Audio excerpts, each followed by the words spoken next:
दी जाए, तब ये सरकार की शिक्षा व्यवस्था सुधरेगी। मेरे बहुजन समाज के लोग जरा याद करो, बहुजन 85 समाज में जन्मे, 19वीं सदी में चल करके एक बार राष्ट्रमाता सावित्रीबाई फुले को याद करते हैं, उनके जीवन पे प्रकाश डालते हैं। साथियों, आए मेरे बहुजन समाज के लोगों, थोड़ा सा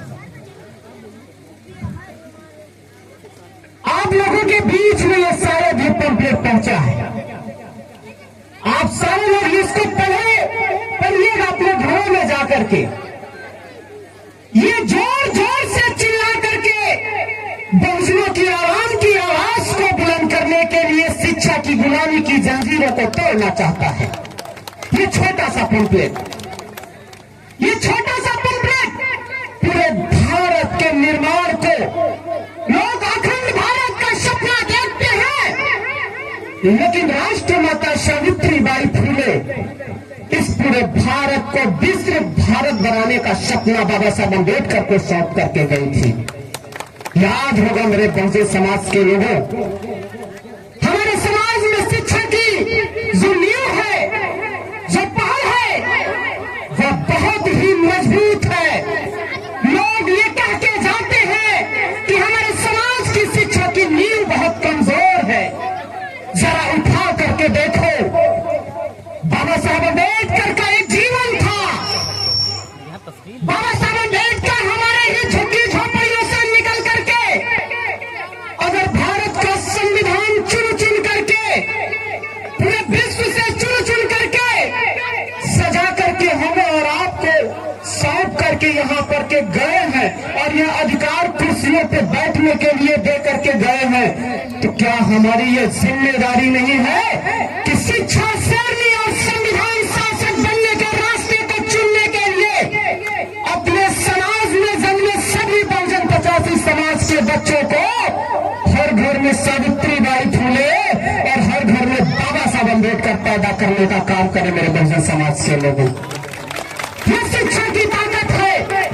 साथियों, मैं आपको बता देना चाहता हूं, हमारे समाज की बहन बेटियां, हमारे समाज के भाई बहन, हमारे समाज के नौजवान साथी, हमारे समाज के बूढ़े बुजुर्ग, सम्मानित लोग अगर यहाँ पर है, तो मैं शिक्षा के लिए बस इतनी सी बात आप लोगों से करके जाऊंगा इस पंपलेट के माध्यम से, क्योंकि ये अधिकार आपके आने वाली पीढ़ी को गुलामी की जंजीरों से, उन बेड़ियों से दूर भगाने का काम करेगी। साथियों, जैसा कि इसमें आप लोगों को पढ़ा होगा, समान शिक्षा पर प्रमुख मांगे, पहली मांगे मैंने क्या रखा, राष्ट्रपति का बेटा हो या चपरासी की संतान, सबकी शिक्षा एक समान, चाहे डॉक्टर हो चाहे इंजीनियर हो, शून्य से शिखर तक सबकी शिक्षा निःशुल्क होनी चाहिए।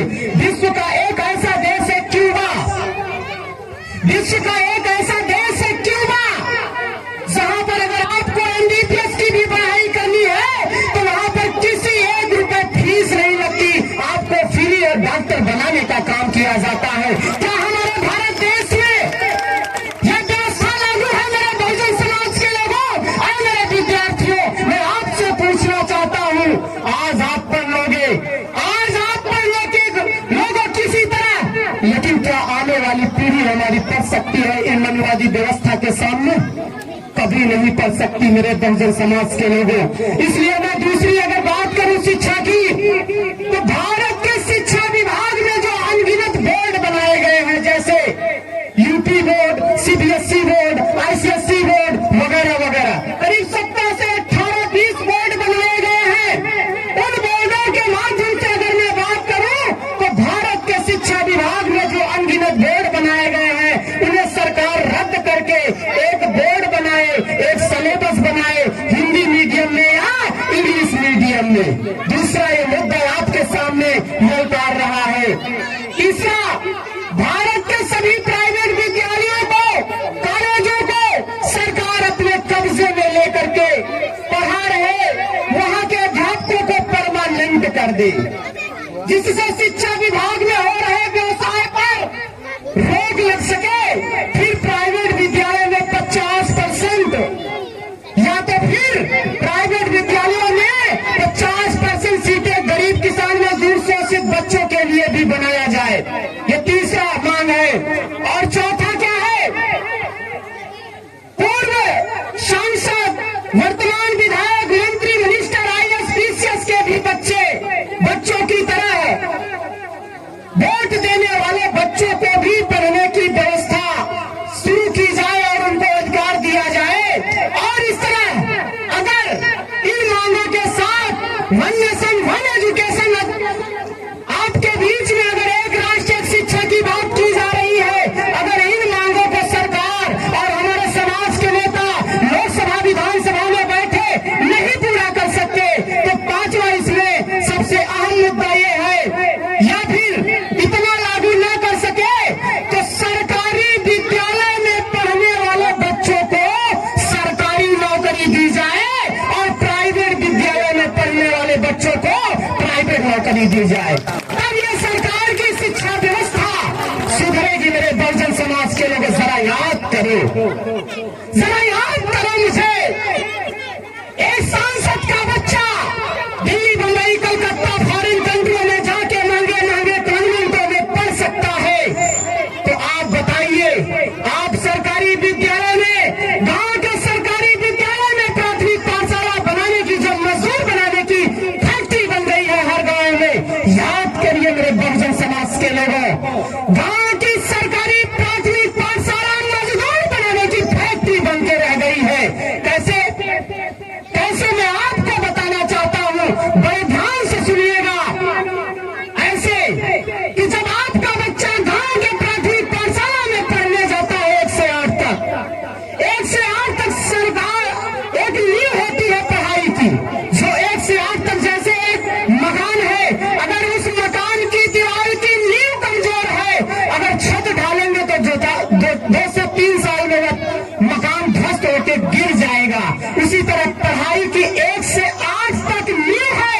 और इन मनवादी लोगों ने बहुजन समाज के ज्यादा से ज्यादा सरकारी विद्यालय में पढ़ने वाले बच्चों की शिक्षा की व्यवस्था को खत्म करने के लिए, खोरिया और भोरिया की सभ्यता लेने के लिए आपको बता देना चाहता हूं, गांव में सरकारी प्राथमिक पाठशाला को मजदूर बनाने की फैक्ट्री बना के रखा है। आप सोचिए, मास्टर साहब सरकारी विद्यालय में आते हैं, क्या उनका बच्चा सरकारी विद्यालय में जहां पढ़ाने आता है, मास्टर हमारे ही अपने एससी बीसी समाज के भी लोग रहते हैं बच्चे, और उनके भी ज्यादा से ज्यादा मास्टर हैं, तो आप बताइए, मास्टर साहब का लड़का सरकारी विद्यालय में, क्या जो मास्टर साहब पढ़ाते हैं उनका बच्चा 1 से 8 तक उस विद्यालय में पढ़ता है क्या? नहीं पढ़ता। मास्टर साहब का बच्चा कहाँ पढ़ता है? उनका बच्चा पढ़ता है दिल्ली कॉन्वेंट में, दिल्ली कॉन्वेंट इलाहाबाद में, या तो लंबी कॉन्वेंट में। आप सोचिए, उनका बच्चा पढ़ लिख करके डॉक्टर, इंजीनियर, आईएएस, पीसीएस बन गया, और हमारा बच्चा 1 से 8 तक पढ़ते पढ़ते साक्षर मजदूर हो गया। साक्षर मजदूर इसलिए बनाया जाता है कि जब वह हमारा बच्चा लेबर चौराहे पे 18 साल होने के बाद खड़ा हो जाए और मास्टर साहब का बच्चा पढ़ लिख करके डॉक्टर, इंजीनियर, आईएएस, पीसीएस बन के इलाहाबाद नई में प्लाट ले, तो क्या करना है? हमारे गांव के गरीब किसान मजदूर शोषित पीड़ित वंचित कमरवादी के बच्चे जब जाके एक लेबर चौराहे पे खड़े होंगे, तो वही मास्टर साहब के बच्चे हमारे बच्चों के साथ 300 रुपए की तिहाड़ी की मजदूरी कराएंगे। क्या ये आपको मंजूर है मेरे बहुजन समाज के लोगों? नहीं। तो मैं आपको समय को ध्यान में रखते हुए आप सभी लोगों से बातें तो ढेर सारी करनी है शिक्षा पे, और भी हमारे सम्मानित वक्ता है, और मैं मंच की शोभा बढ़ाते हुए आप सभी सम्मानित अतिथियों के लिए भी एक बार जोरदार ताली चाहता हूं, और इस कार्यक्रम के आयोजक मंडल बड़े भाई महेंद्र भैया के लिए एक बार और जोरदार तालियों से स्वागत करता हूं। और आप सभी लोगों से अंतिम बात कहते जाता हूं कि साथियों, आप सभी लोग एक रोटी कम खाना, मेहनत और मजदूरी 10 दिन करना, लेकिन अपने बच्चे को पढ़ा लिखा के डॉक्टर, इंजीनियर जरूर बनाना, जरूर बनाना। यही आपकी गुलामी, यही आपकी गुलामी की जंजीरों को तोड़ करके आपके बच्चे के हुनर को बाबा साहब अम्बेडकर बनाने का काम करेगा। क्रांतिकारी जय हिंद जय